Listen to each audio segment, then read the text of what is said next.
Lights, camera, Rolling. action.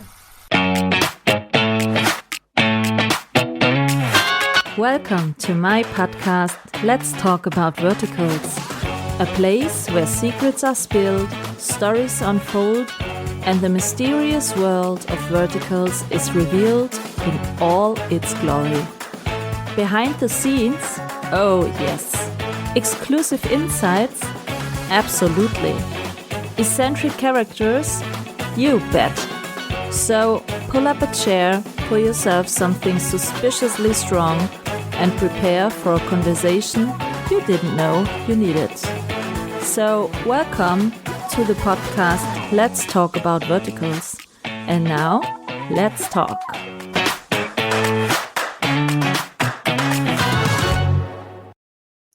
Hello and welcome to my podcast, Let's Talk About Verticals. As you know, I love to talk to many people from all over the space. And today I have someone of kind of news genre in this space. He is a man with a lot of visions, and as I'm always saying, you need a vision, otherwise it cannot come true. So I'm very happy that he joins me today for this episode, and we can talk about the vision and his experiences in the vertical space. And I'm saying hello to Irvin Gelb. Welcome to the podcast, Irvin. Thank you very much. Welcome to LA. Yeah, I've never been there. Sadly. Oh. Yeah, sadly not. But the time will come, I'm sure. I'm sure the time will come. I saw you, but I saw you before in a few panels via Zoom. I watched the Vertical Summit. I watched, and so you are not unknown to me, let's say it in that way.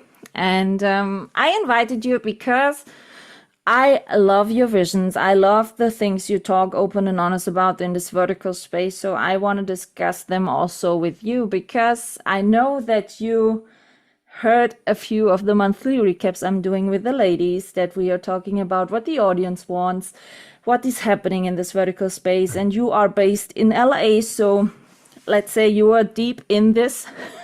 And I would love to have a short introduction of yours. What are you doing exactly in this vertical space, and how did you end up in this vertical space? Good question. I have a long background in the entertainment industry. I started out in traditional television and film. And actually, to give you a bigger background, I grew up as a kid who watched television all the time.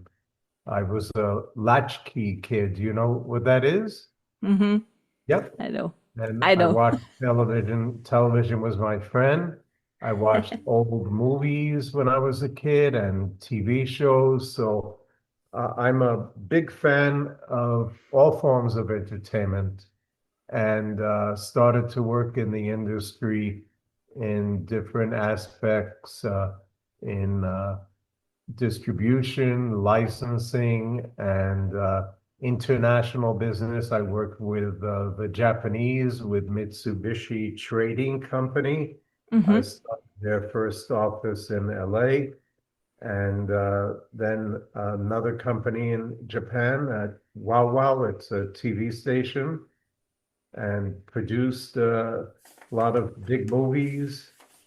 So I know that side of the industry. And then I had a long journey to then become a talent manager. And I like helping people, so I wanted to do work with actors and discover people and help them with their career. And that was going very well for many years. And then the industry changed after COVID, and the economy, and I discovered the microdrama world. I had been ignoring it for many months, and didn't want my actors to appear on small cell phones. And then there was one casting call in Toronto. And I asked my client, who is now very well known, Cayman Cardiff, Yeah. whether he wanted to go. And he said, yeah, he got the job. They booked him for another job back to back. So he spent 2 weeks there. He called me every day, told me about it.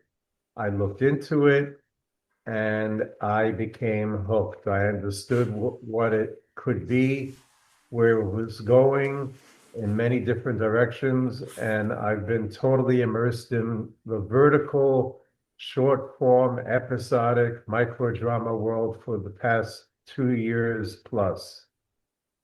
Have you always been in LA? No, originally from, and you'll hear it now, New York. New Okay. York, and came here a few decades ago, Yeah. and So you saw all the development, how it yeah. came up. I've been here since the early '90s. Yes. So I went through the home video boom, and then of course the streaming boom, internet, and saw a lot of different phases of the industry. Yeah. So when you entered with, let's say, with Cayman, this micro drama space, what were your first thoughts about it? I I understood it rapidly, and I understood what it could be, and I saw where it was. I researched it intensely. I've been totally immersed in it almost 24 hours a day ever since. So I knew the history from China, Hmm. the Guangzhou background, and the reason why a lot of the content was the way it was. And uh, I, uh, I have to say, I had the vision in many ways of where it could go, and I was very excited about it. I've been more excited now with this new media than ever before in my career. Okay, so no, yeah, you have now found something that really hooks you. Okay, I have the feeling verticals hooks everyone in any different way. I mean, have you ever watched a vertical in total? The whole classic Actually, storyline yeah. tropes. So, full disclosure, I'm not a personal fan of the genre. Mm. I think because of my age and what I grew up with, I prefer longer form storytelling. I saw a couple with Kamen when Hmm. his new series came out, but I have to tell you, I hope no one is offended. I watch a few episodes up to the paywall, and then I'm out. But I have to tell you, I've seen a few when they're shown without the episodes seamless, Yeah, and especially on a larger screen, and I enjoyed them. I saw one rom-com with Noah Fernley. I forgot the name. I think Alejandro Fumero produced it for Shorts, and for shorts. it was at the last LA Vertical Drama Market last year, and It was not Office Enemies, wasn't it? and No, it was, I think it was, yeah, where he was with because Office Pro Enemies was Office, a yeah. really good one And of him. I really enjoyed it. And they showed it on a bigger screen, the seamless, and I enjoyed it a lot. And then, of course, I'm an associate producer on the new musical that Scott Brown and Stacey Howard produced called Playback, Hmm. starring Hannah Stocking. and I helped in the final edits and saw it twice then. And we had a screening at a big theater in Beverly Hills, and I really enjoyed it. So that's my preference. I think these screenings will come up because, for example, Megan Johnson from Real Drama did a screen or hosted a screening for Love and Blood in LA, where you also saw it Yeah. on a really big. It was vertical, but it was a big screen, and I think the atmosphere was really good there. You know, for example, I prefer watching them on my iPad more than on the smartphone because, as you said, I also love a bit these bigger screens to have it. But yeah, the smartphones are so easy. You know, you can watch it everywhere with them. It's really easy to hop in and check out a few Yeah. episodes and Yeah.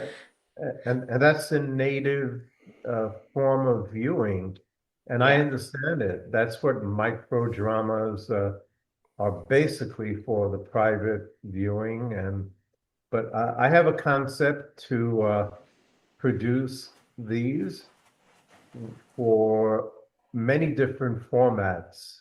Mm-hmm. The smaller mobile episodic format, making it seamless on the mobile phone, and also producing it so that you can watch it in the horizontal format on a bigger screen Mm-hmm. and do it all at once.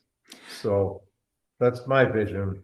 Yeah, Drama Pops, the app which shoots a lot in Yeah, Turkey and in Lithuania, they had a few verticals dropped where you can choose if you want to watch it horizontal or vertically. And I, to be honest, watched it more horizontal if it was possible. yeah. I preferred it watching horizontal that But way. most people on their cell phone, the majority do prefer to watch it in the vertical Yeah. viewing format. But my concept is you should have a horizontal option Mm-hmm. for a bigger screen, and that way you can share it more. And I think the female market, that's the majority, can bring their men, their friends Yeah. over Yeah. and watch it. And Do you think that will happen yes, in the near yes, I do. future With that the we right have more variety in horizontal or vertical? both, both, yeah. And I'm working on that. Yes, it's easier than ever. And Candy Jar shoots everything, to my knowledge, in both formats, and they're also streaming. Mm. They stream on, I believe, Amazon. Amazon Prime, is it? So Yeah. Yeah. yeah, They yeah. stream it too. And last May they premiered Kaylee, a remake of their original that Yeah. they filmed in the horizontal format, and they premiered it at a big theater. I saw Uh, the like, BTS of that, or the, what was it called? The premiere party I yeah, saw on yeah. Instagram. Yeah. And the screening was perfect. It was great. It was, you couldn't tell it was episodic. And then they dropped the episodic format on their Candy Jar app the next morning. Oh. So To be honest, I'm a big fan of Candy Jar, not because it's based here in Germany. I'm the fan because their storylines are based on books, you know? So you never, you nearly, let's say nearly, never can go wrong with the Candy Jar show yeah, because the yeah, content is much more better than on the bigger or the big platforms. And they are dropping not so many shows per month, but the quality is much better. Then I yeah, prefer having 8 shows per month in a good quality more than having 8 shows per week in less quality. yeah. Isn't that more important? Yeah, It Candy should Jar pays be. a lot of attention to quality, and I love everyone working there, and It's the yeah, same with Rama Pops. I've never seen a Yeah. show on drama pops which was less in quality. The cinematic style, the coloring, the sound, stuff like that, the whole post-production of the drama pop shows is really, really great. Yeah. Yeah. And everyone I spoke with who had the possibility to shoot in Lithuania or Turkey, everyone was so fascinated about the shootings there. Mm-hmm.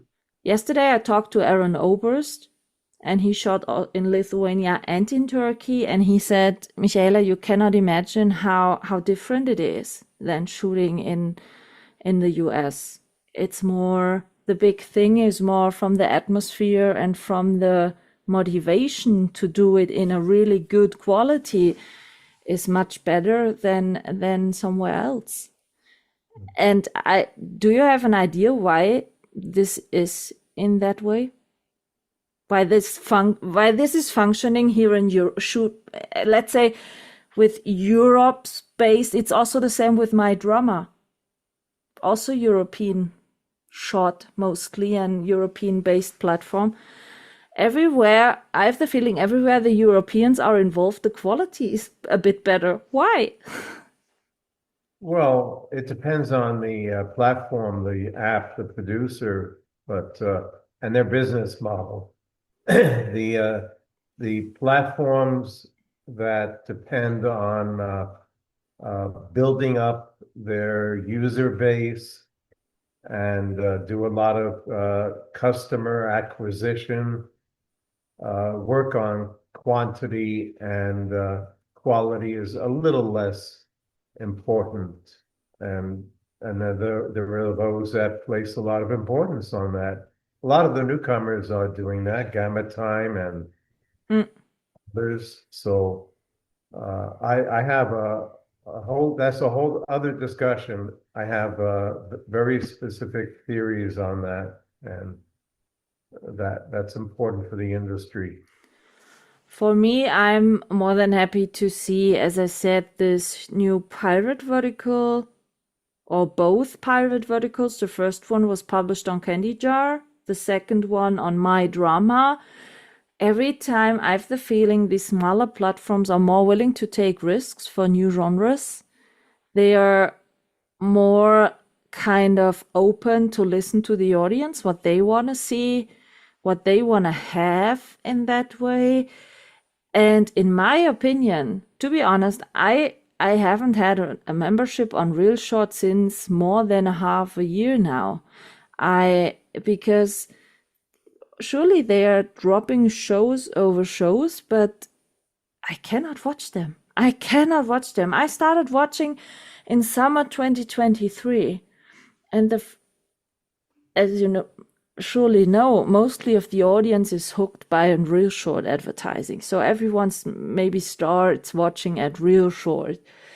But and most of them are doing a yearly membership for the first time on Real Short, and after that year, when you talk to them again, you see that they are not happy with that because they discovered that there are so much more platforms where they can watch with so much more different stories and qualities. So for me, when I'm talking to people, also so long as I am in this watching industry, let's say it that way, mostly of them don't watch anymore on Real Short or the big platforms. Mostly of them, as you said, Gamma Time, My Drama, Drama Pops, Candy Jar, all these smaller platforms, because the quality is better and even the pricing is not so high. Right, right.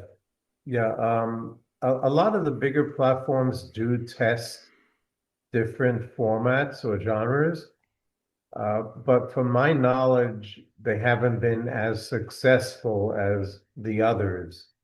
So that's why they are kind of, from a business model standpoint, forced to go with the trope, more trope-like content, and the ones that the data tells them they need to have. But a big proponent of listening to the audience, and I think you need to combine data with the audience input. And for a long time, maybe a year and a half, I've been hearing the same story that you're telling me from the audience.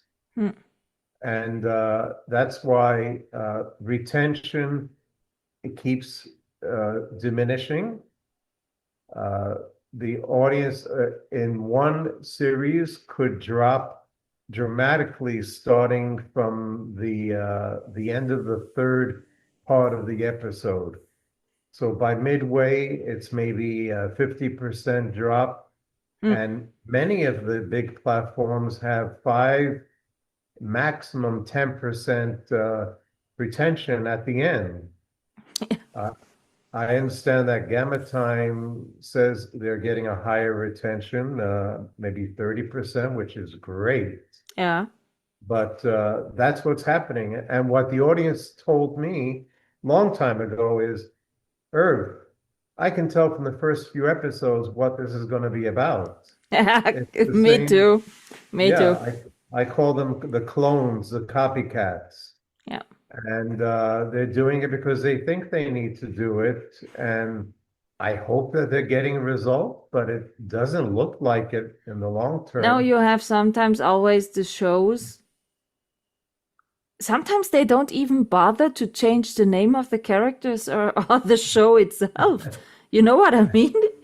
I remember it was at the beginning of last year, the first show with this Frozen stuff came out, someone with the Alexandria Watts, it was in one. Yeah. My friend produced it. Yeah. And 3 days later on another platform, exactly the same show dropped.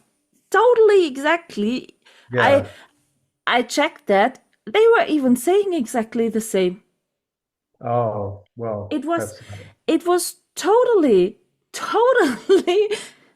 the same characters, title, only different platforms and a different cast, and that was it. The last count that I have for a Frozen themed series is like 50 something. Literally. Yeah. They're throwing Frozen into all of these. And then we had lately the stories with this 99, 99 times sorry, and then so there was one where she gets a pearl every time he was going wrong. The next vertical she got for her bracelet an ad. The next one she got, so the storyline was always the same. The only thing that changed was what they were getting when he messed it up. And so, as you said, I'm going totally with you that I can tell you mostly after not even hitting the paywall what will go on in the storylines. I mean, I've watched more than 1,500 verticals now, and that's what I'm a study business informatics. So all these numbers are only shown on the big platforms. The smaller platforms, you can find nowhere the numbers shown when you go there. And we all know that such numbers are so easy to manipulate, and they count even as one, even if you click accidentally on the advertising, it counts as one view. So it's totally, in my opinion, unrealistic to work with these numbers. And as I said, I watched more than 1,500 verticals and for more than 3 years now. And it's so much repeating, much repeating and repeating. I'll give you one of the reasons is the bigger platforms depend on acquiring users. And how do they acquire them? Ad spend on TikTok, ByteDance, and Meta, Facebook and Instagram. Okay, so how do they do that? They create very short promotion clips. Clipping. And they, as you know, they do hundreds, thousands of variations. So their data shows them that certain scenes, certain emotions, certain actions trigger people coming onto their platform Mm. from the advertising, and that's the ad spend. But as you say, they will then acquire views, but how important those views are based on total viewing, is very questionable. And I mean, a view could be you click on the first episode for the first 10 seconds and then you're off. That's a view. Yeah, yeah. So that's why that's another discussion. Advertisers have depended on view count for streaming and other entertainment, but you can't apply that to the micro dramas because micro dramas are created differently. They're episodic. You have to know retention. Did someone go past the paywall? Yeah. Then how far did they get? Do they see your brand placement in episode 39? So I'm working on that, and that's an important aspect. We saw a few verticals already with kind of brands placed in it. Shane and what was the one with the robo vacuumer? Look, Charles Stafford had in one of his verticals. Where he played an AI, Yeah, yeah, yeah, and Crocs and Procter and Gamble and yeah. Maybelline and Do you think there will be more product placements in verticals?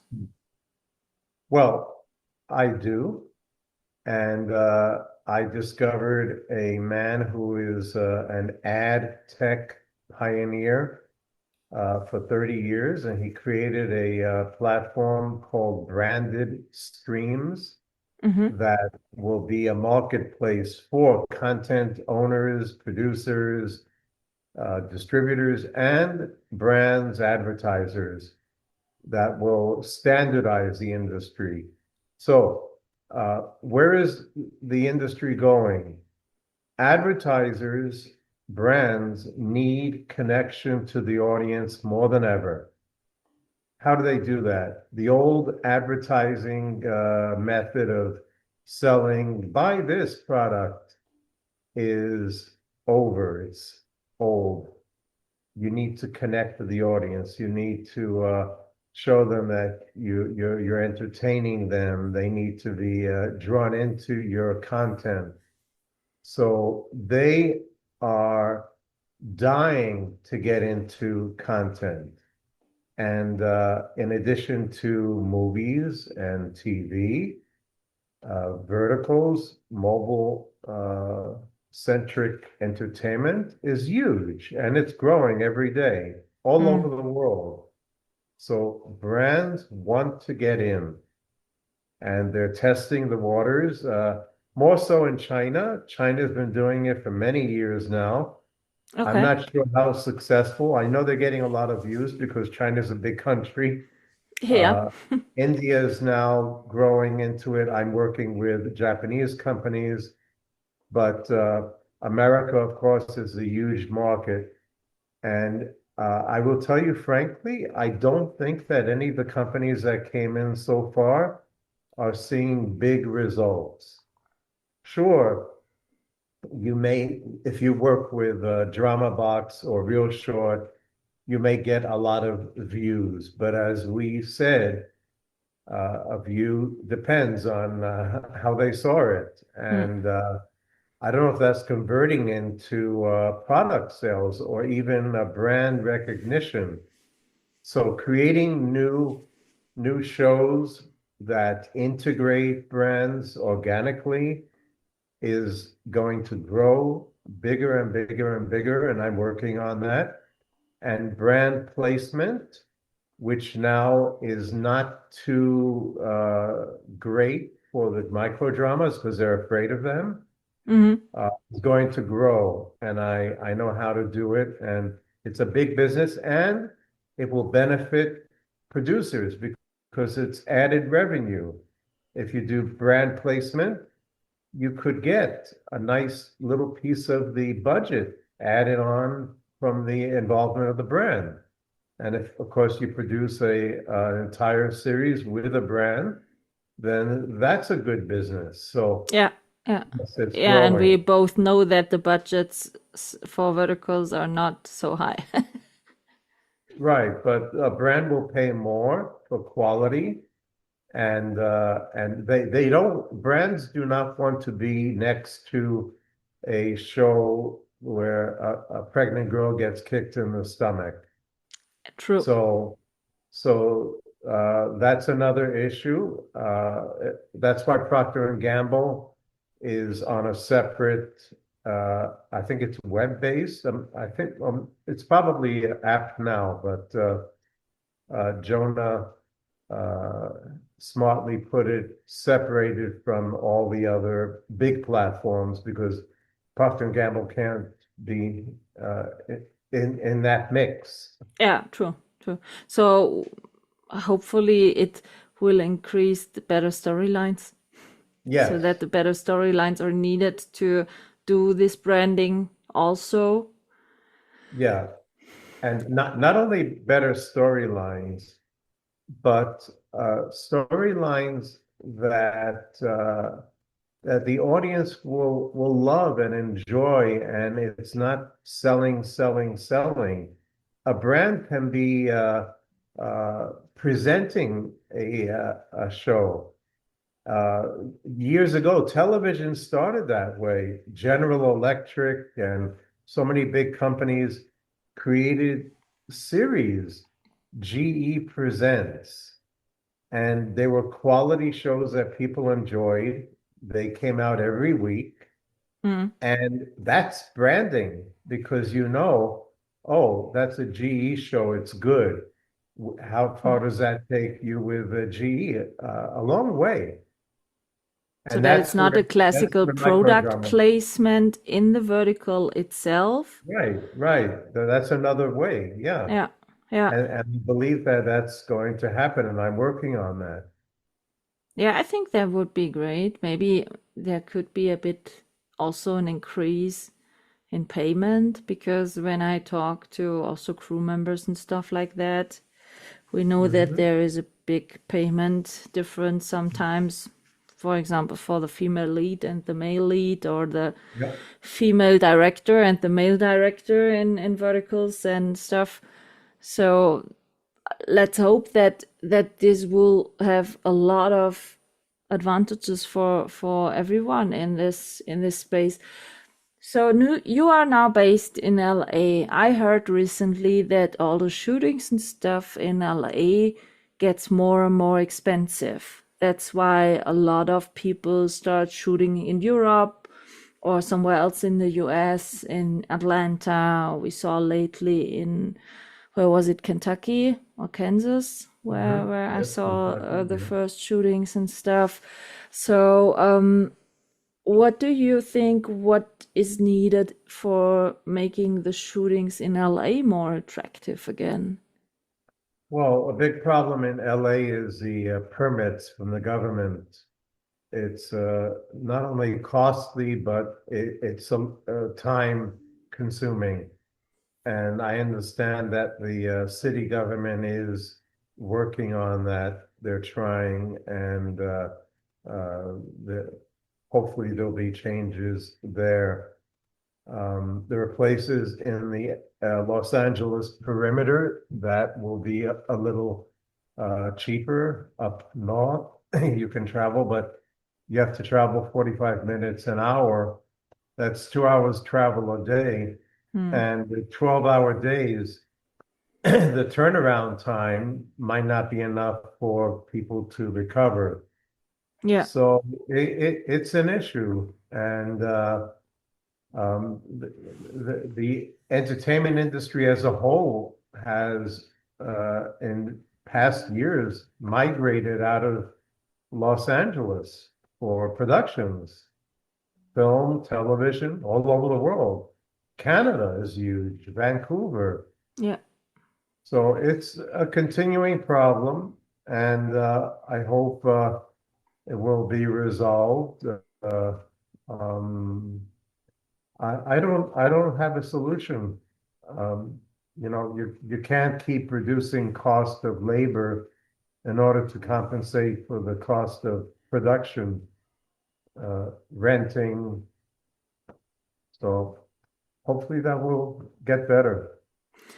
I mean, here in Europe, when I'm looking now here to Germany, and here in Germany, verticals are not very common at the moment. A lot But of it's people ask, growing. yeah, they started recently shooting verticals here. 2 hours from my hometown is a production company in the Black Forest that started shooting the Mhm, Black mhm. Forest production. Yes, I know them. And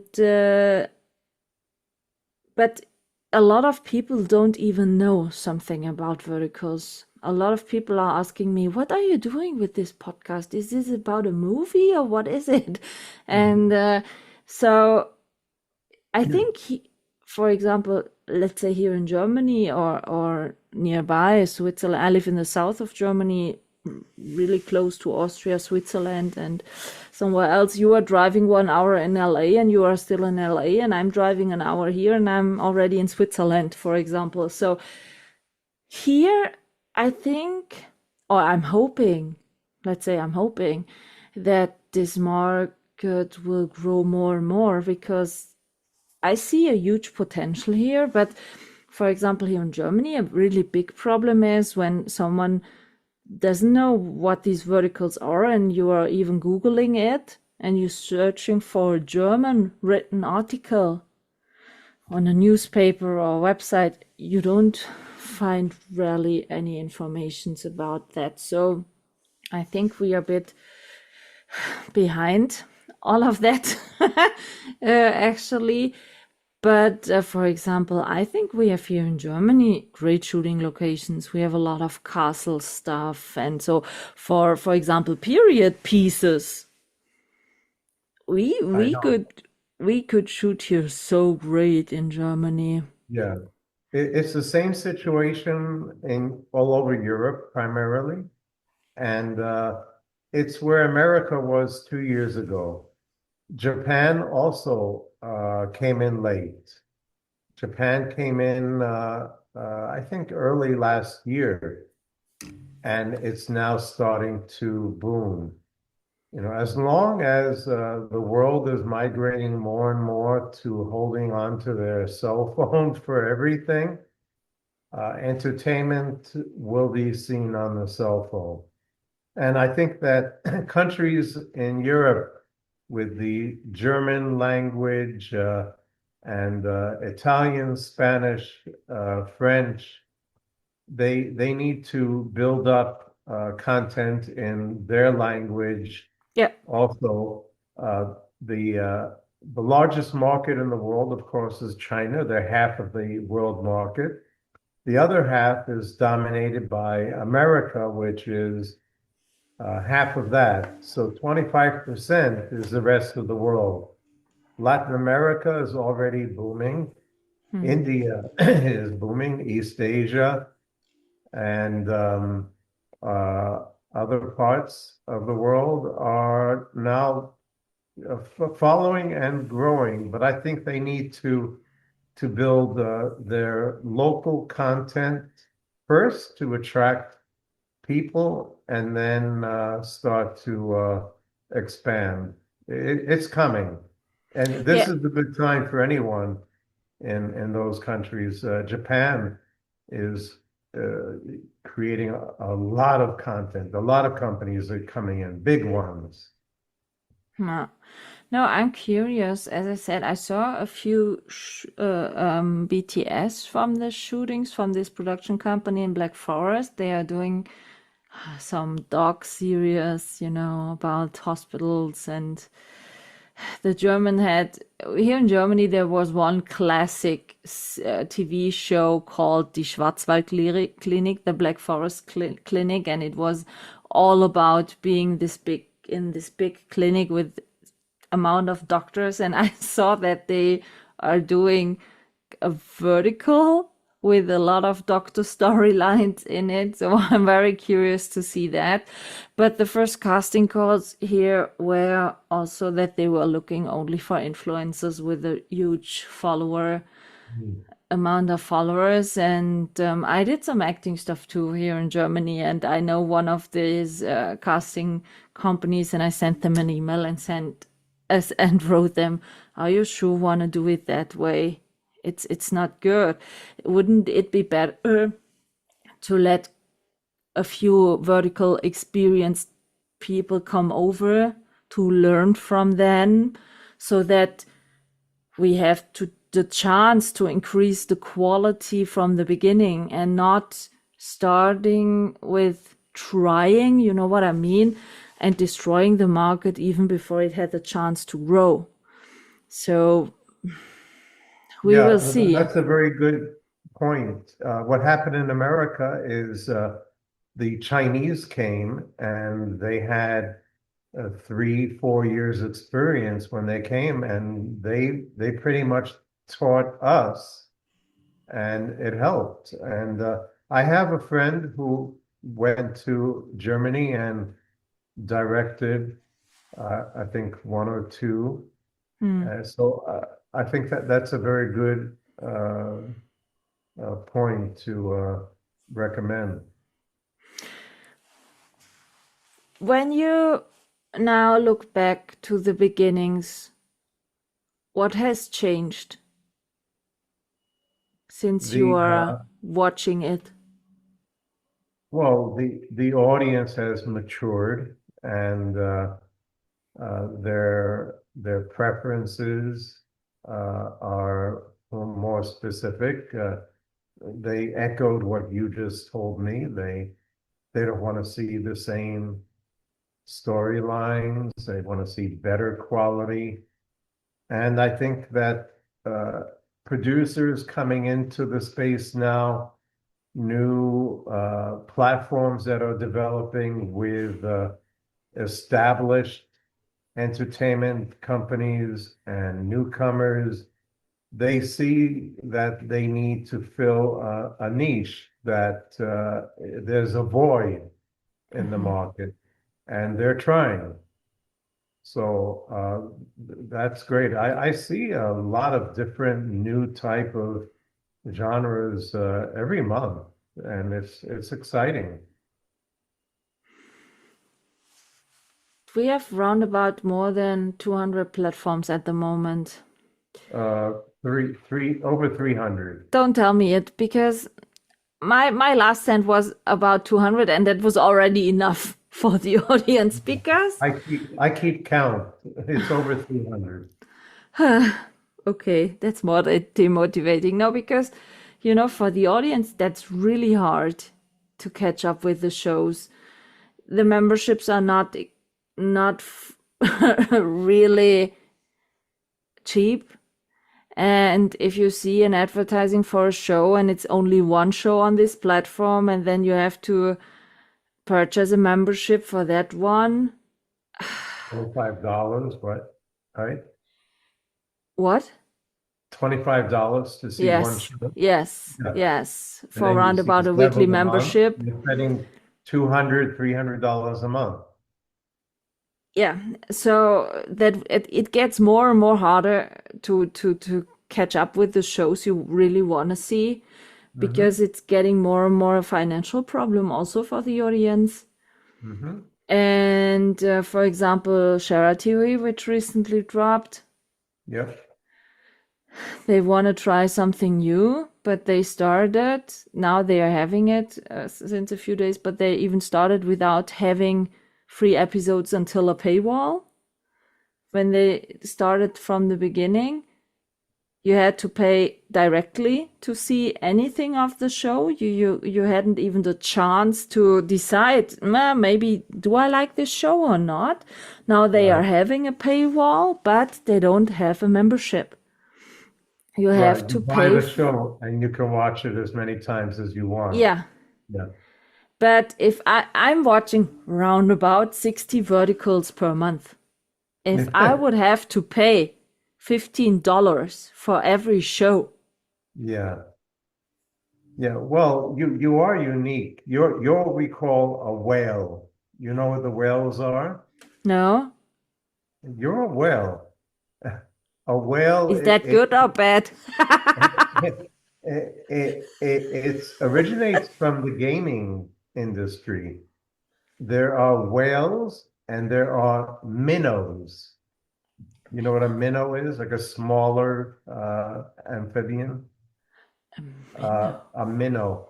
So a whale is someone who is a big spender, and it comes from the gaming industry. Okay.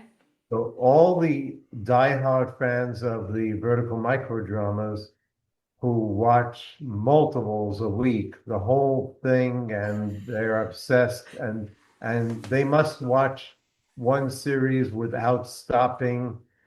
That sounds so negative, Irv. Can you say it No, more nicely, please? no. It's just someone uh, they enjoy these, so they're called whales. Okay. The big spenders and the apps, the platforms, of course, love that type of customer. Yeah. The minnows are someone, I'm not even a minnow, I'm a mini minnow. But a minnow is someone who will watch maybe one platform a month, and they're okay watching a few, or one a week, or whatever. But they could be spending average 50, $100 a month, and they're a good customer too. It's just a different level of customer. Yeah. But there are fewer whales than minnows. And so when you're talking about watching 60 series a month, that's And a that's not much. I have that's a mega male, a minnow, with my mega review. whale. Okay, then I have to tell my review ladies we are all the way. Because, for example, when I'm talking, I'm sure you know her, Dahlia from Vertical's Films Lover. She has Yeah, every month nearly 70 shows she's watching. yeah. He's a mega whale. Okay, I call Dahlia. I'm sure you will see her on the vertical drama market now, so you can Oh, say, "Hey, great. Dahlia, you're a mega whale." But it's just a terminology, of course, originating from the gaming industry, that Hmm. now is coming into the microdrum industry. Yeah, and Uh, and that's the thing. Such concepts where I cannot purchase a membership to watch all the shows published there for free. That doesn't work for people who I watch know. so many shows. Because as I said, if I would if $15 per show, hello, I'm bankrupt. I'm I so have nearly bankrupt already, but you know what I mean? That I have a solution for that also. And I actually published this, so it's not a secret. I have a whole different formula for the microdrama platforms. I call it my disruptor plan, because I think that I feel that the microdrama platforms, the big companies and all the others, they haven't changed their business model mm, uh, since the beginning, no, they basically, haven't. They haven't. basically. So my plan is to charge $5 a month for all you can watch. No paywalls.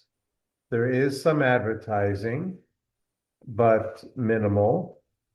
$5 a month and Per quality platform. for one platform. Mhm.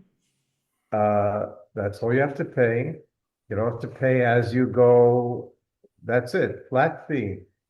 And there are fewer series dropping, but they're dropping in a different method. They're dropping let's say you have a series of 50 episodes, Mm-hmm. you have blocks of, let's say, 6 or 7 dropping every night. So episode 1 through 6 drops day 1. Drop episode 7 through 12, day 2.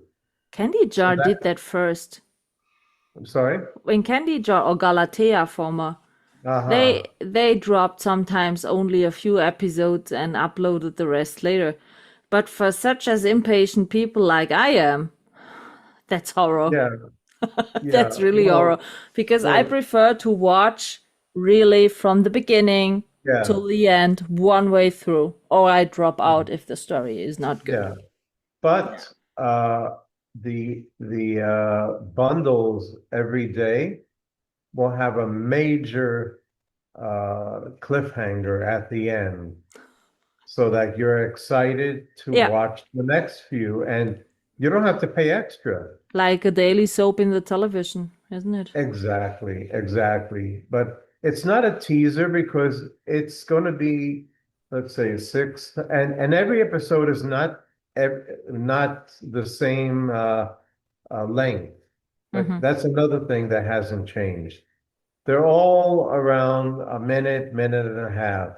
Yeah. So you can predict how long it's going to be, but an episode could be half a minute. It could be 3 minutes. It could be 5 minutes, depending on the content of the episode.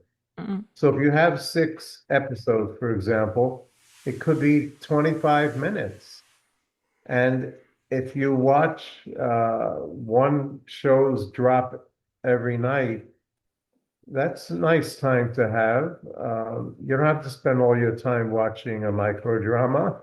You'll get used to it. Yeah, sure. And yeah, and then there's a crossover, so you can watch other shows after that. You can watch show number 1, episode 1 through 6, and then the same night, show number 2 could have started a few days before, and you can watch then episode 35 through 42. You understand? So Yeah, I understand, but for me, yeah, you want to watch the whole thing. yeah, this mix up to go back. It's the same when people are having 3 books beside their beds and reading in every book a bit every evening. For me, it's hard to have such a mix up because Yeah. I feel more comfortable to have the possibility to watch it from the beginning till the end and, ending it and then putting it aside for something new. So I Okay. haven't to concentrate to 2 or 3 storylines at the same time and have not Yeah. maybe the mix up between these storylines. Okay. Here's another solution. What about shorter series? 25 to 30 episodes. Yeah. They're really action-packed. You don't have to go through 40, 50, 60 episodes, which I think is too long. Do you think the story has enough depth then? Because with when was Yeah, it because last monthly recap or the monthly recap before, we discussed Candy Jar has a lot of stories with 40, 45 episodes. And we discussed about it if sometimes that's so less in episodes that the whole depth of the story cannot involve while the story continues. are there episodes pretty much the same length each? Yeah. Okay, so my formula wouldn't be that way. Episodes would be different lengths depending on what happens. No, okay. So, Then it so makes more sense because sometimes with this shorter amount of episodes, you have the feeling that a bit of the story is missing. But yeah, in the different case, sometimes you watch a vertical with 60, 70 episodes, where at the end, my opinion is okay, it would have been done in 50 episodes also, and it wouldn't have yeah. been missed anything. Yeah, So, as you said, I think it depends on the length of of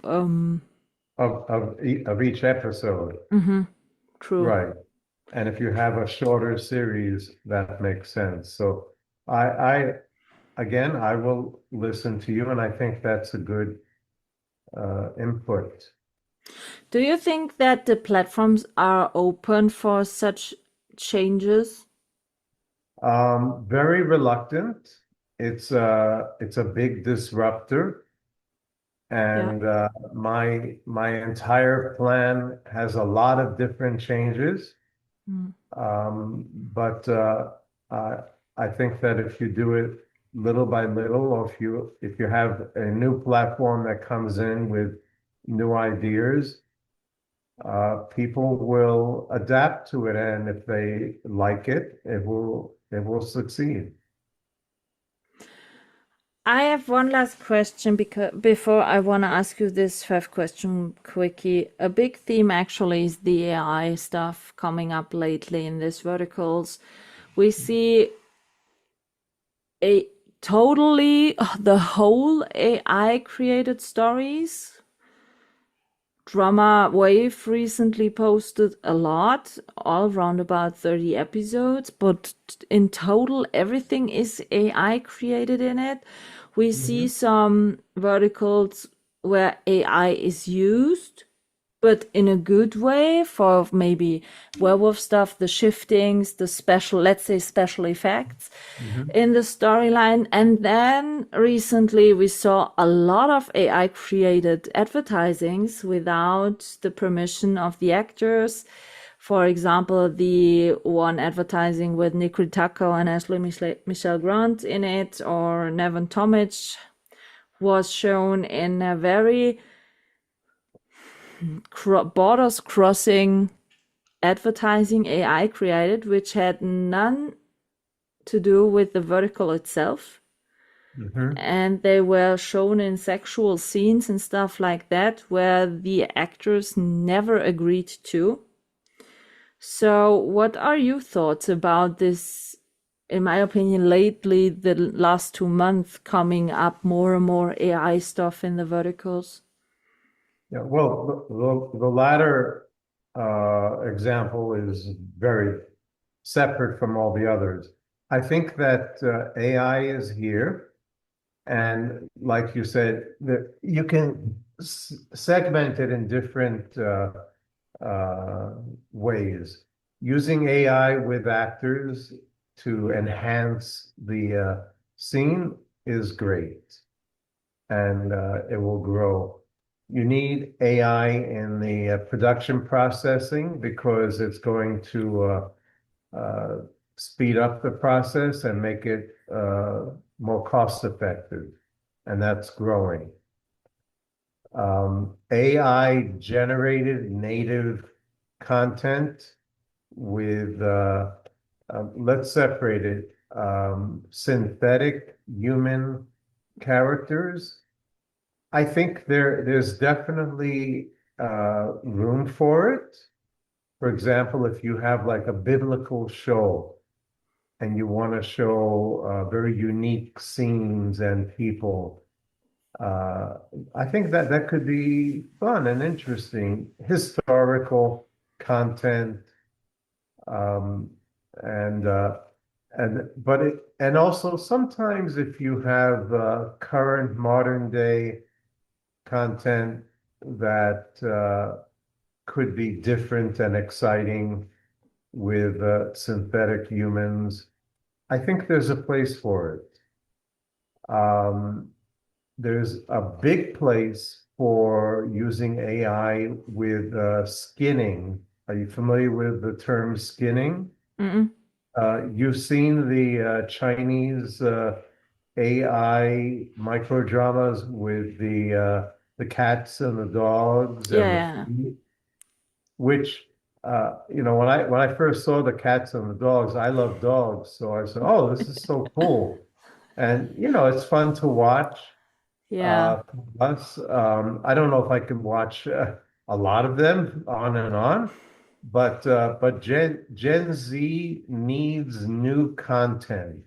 Yeah. They tire of content. They need the new things, the fruit, the talking rocks, etc. So that's called skinning, where it looks like humans. They've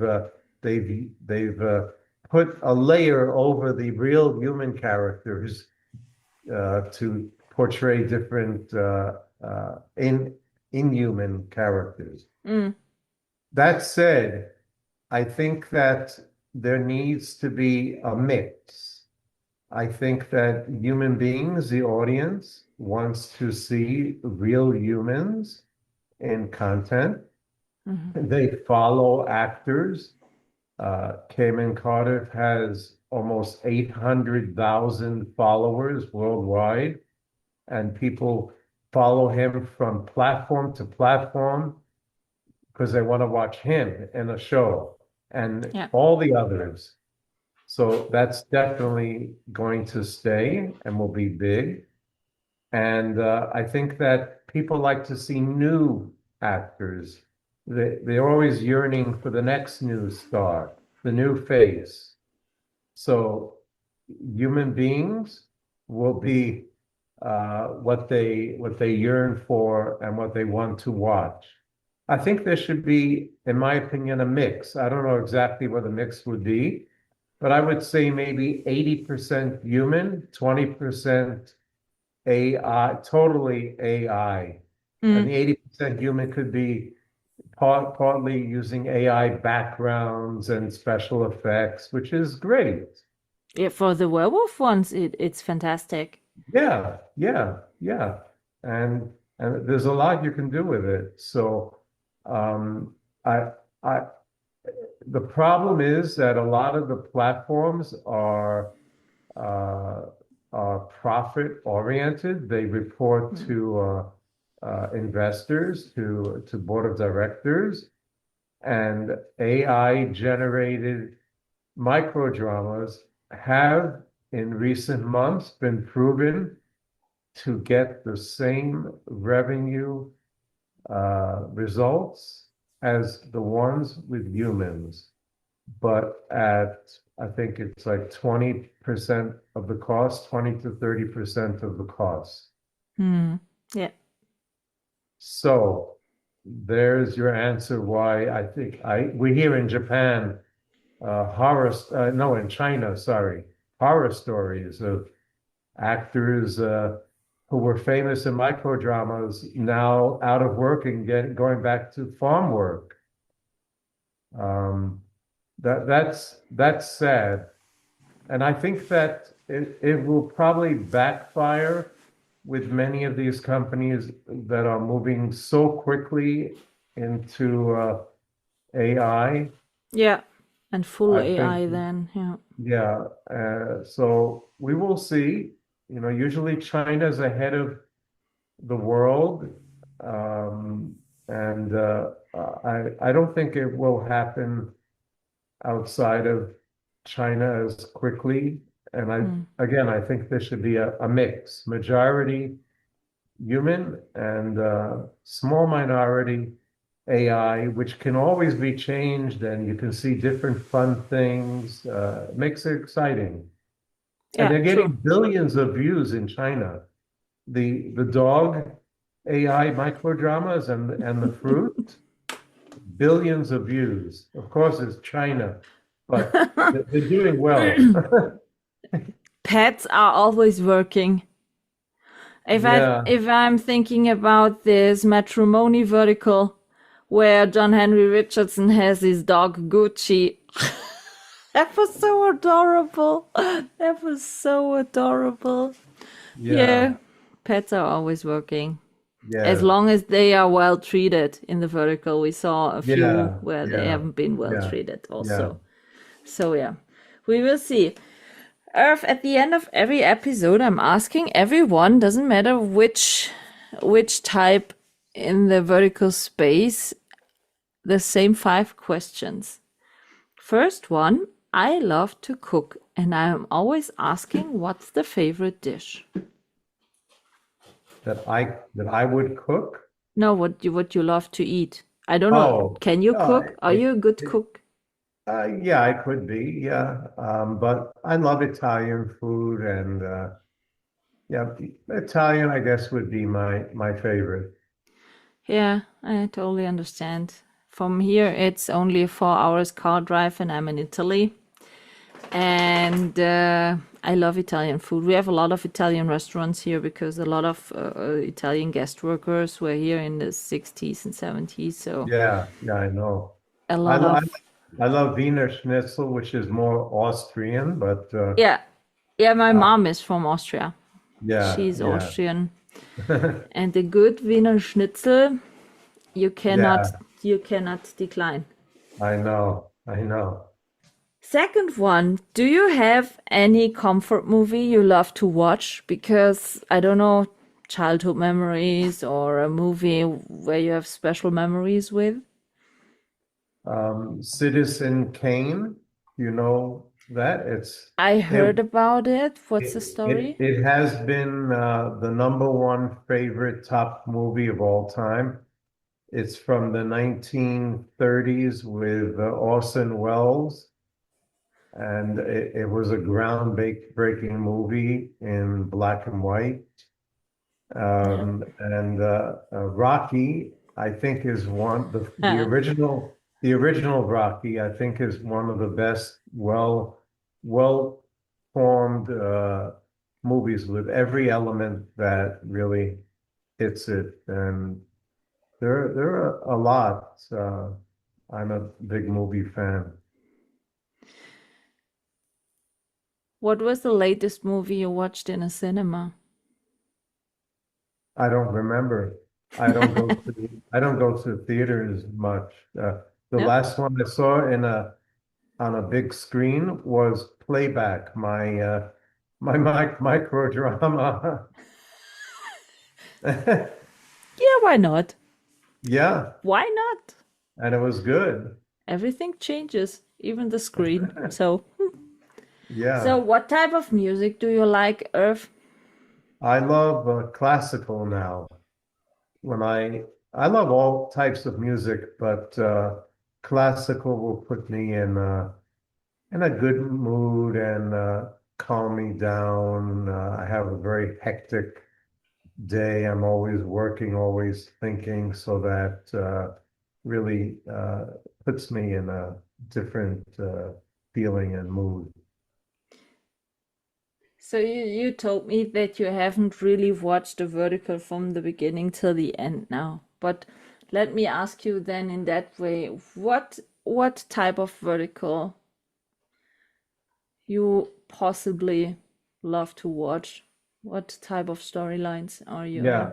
I'm waiting for a good horror vertical. I love horror movies. I love sci-fi as my favorite genre, but Hmm. I'm not sure yet how sci-fi would work A in lot this. of the actors, I was asking which genre you want to see more on you. A lot of the actors said also sci-fi, kind of Yeah, Star Wars line or yeah, space stories. yeah. I'm not quite sure how that would work. Um, Actually, as a side note, I've written over 150 treatments for microdramas. Mm-hmm. And by treatment, I mean extended treatment, Mm-hmm. 150. Okay. So I'm passionate about the genre. And there's one story that I wrote that I know will be a big hit, and I can't wait to do it. I want to see micro dramas that have extended life. And by that I mean not only a sequel, not only a part two, but universes, worlds, where you have characters splintering into different stories and related worlds. I think that fans yearn for that. They would love that because if they love one microdrama, if they love the storyline and the characters, I know that they would want to see a continuation in some way, not a repeat. That's what I liked on Candy Jar. Candy Jar had a lot of shows with sequels. For example, The Arrangement had 4 sequels. And Yeah, I spoke with Kirby Elwood, and we have to find the hidden billionaire or win the lottery jackpot so that we can do it. Kirby was so disappointed that she never had the possibility to shoot here in Europe. And I said, I want to have more criminal series, like yeah, Sherlock Holmes and Miss Marple style. yeah, yeah, So that we had 2 leads, 2 detective ones, and we had 6 sequels in 6 different countries here in yeah, Europe. yeah, And in every country, they have to solve another criminal case. So yeah, that the leads are always the same, so yeah, that the audition can sympathize with them and try to solve the criminal case together, let's say yeah, together, yeah, in every time they are watching this vertical with them. And I'm saying that a lot. We don't need always the billionaire CEO, hooked up, pregnant, no, surrogate, no, whatever. We need no, more down to earth stories. We need more stories where the audience can identify what is going on and what is happening. Not that it's some type of, let's say, fairy tale, right, which right, is told so that I was so surprised, for example, that there were only, I think, 4 or 5 verticals with the theme about this online dating stuff. of what? Online dating. Oh, For okay, example, the billionaire matchmaker Jeff Violet did, this whole theme, this online dating, and it is so common and so used mm, in the everyday mm, that I don't understand why, for example, this was a vertical story. You could deliver all the vertical tropes to people.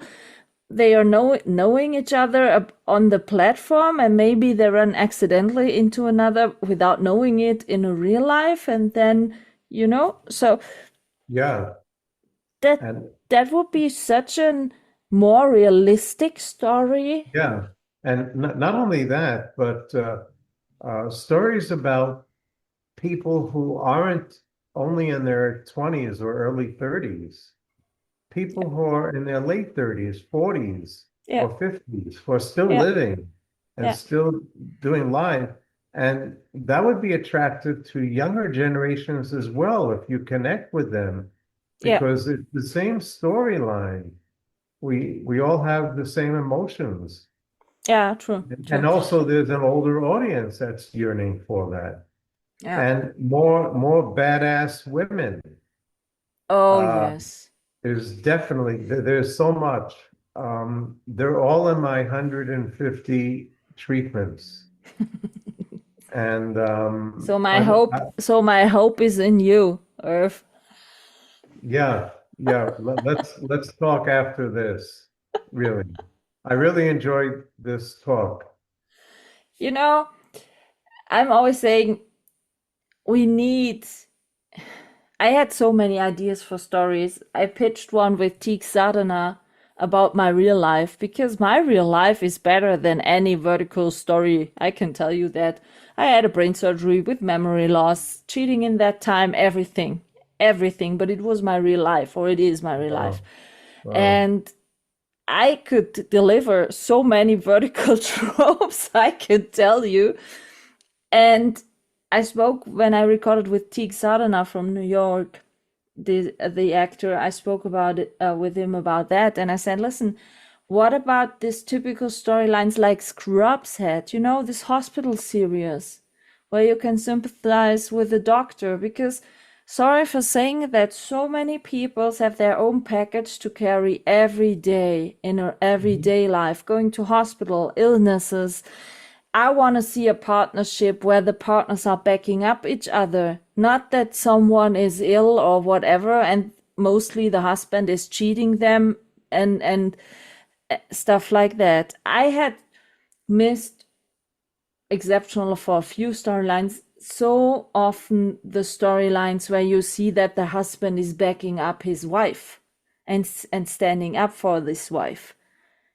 You don't see that. Yeah, yeah, or that, and then what about the couple that is each person is having trouble dealing with their own life and Yeah, they're trying to support the other partner, but they can't do it in a good way. yeah. That's happening now all the time, For where example, the whole stuff the with the couples mental are illness. individually Yeah, having very difficult challenges in life yeah, and not being able to support each other the way they want to. And it's not like you say about a fantasy world. And I yeah. think people will enjoy that.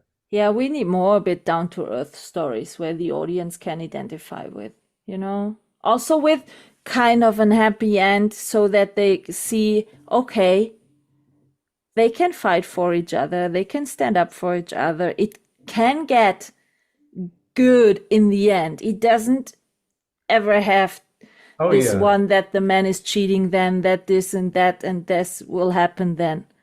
That's not needed, so that we can have this kind of happy end, but the happy end seeing in something that normally should be normal in a partnership, that they are backing and helping each other as good as they can. But that's missing in this vertical stuff. One last question.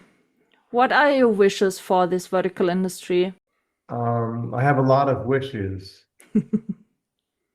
M- My that's tough because I really have a crystal ball in my head. I know what's coming. I I wish that the companies behind the platforms, the producers, the distributors would respect the audience more, listen to them, not only for what they want, but what how they can participate. Because, like you said, it's so costly for people who love these, who want to watch many of them a week, to afford it. And we have to find a way to do that. I do have solutions, but I hope that the platforms and producers pay attention to that. And I will say that there is an awakening coming Mm-hmm.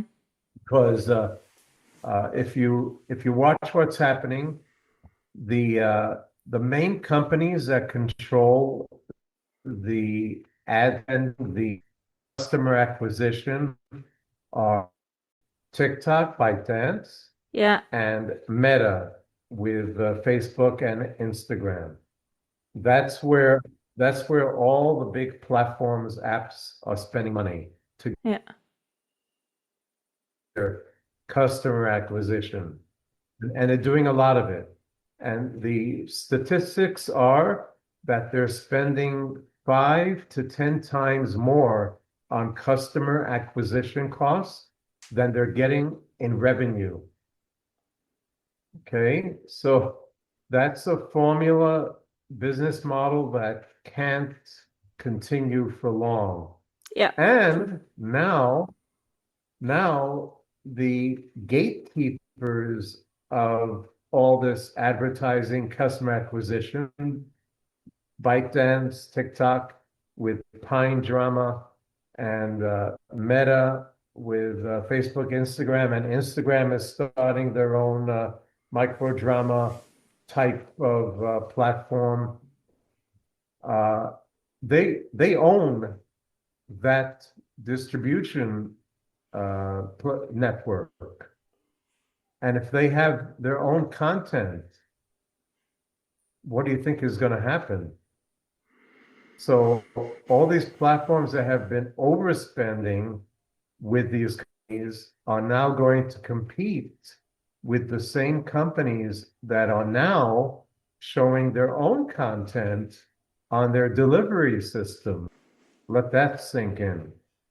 yeah. So I don't know if I want to leave you with that, but there are alternatives, and I hope that companies, there are the newer ones that are coming up that I believe are trying.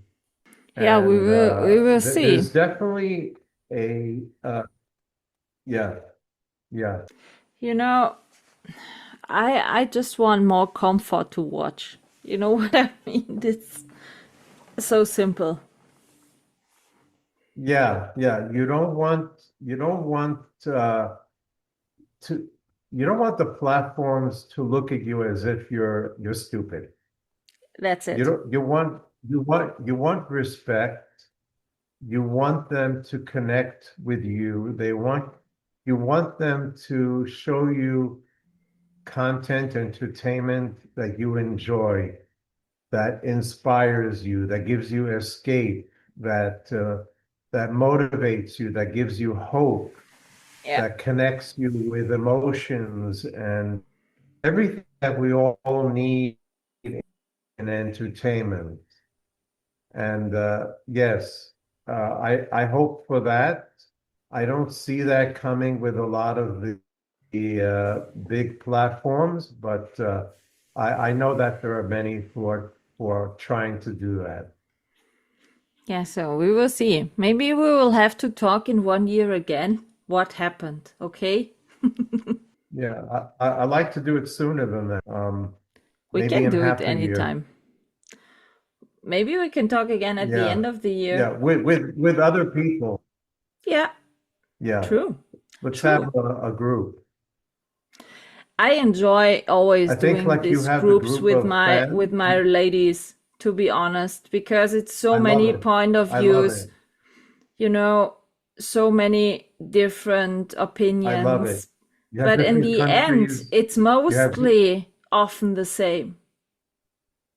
yes, yes. Everyone wants the same thing. Yeah, And I exactly. think with the people behind the scenes, like me, we also want the same thing. Of course, we all need to earn a living. Yeah, But if you're a passionate filmmaker, provider of entertainment, a fan like I am, you want to produce content that's meaningful, yeah, that people enjoy, that's evergreen, that people will watch for decades, centuries. And and if you do that in a good way, in a smart way, you will make money. And so I would love to have that conversation with several people. Let's make it a regular thing so the audience can connect. I'm And open for that yeah, yeah. anytime. Thank you. It was really a pleasure, And thank Michaela. you for your time, Irvin. And as I said, I wish I could be on the vertical drama market because that would be the most interesting stuff for me, but they don't even live stream it. So Yeah, that's a bit shit. Maybe next bet year. I'll talk to Dana for next time. Yeah, Yeah, that would be yeah, great. That yeah. would be great. Thank you. If Thank we you will very much. stay It in was a real pleasure. contact, Let's talk soon. I wish you a great day and thanks for your time and send you lovely greetings to LA from Germany here. I will. Same here. Bye. This is a wrap on this episode, and I hope you tune in again.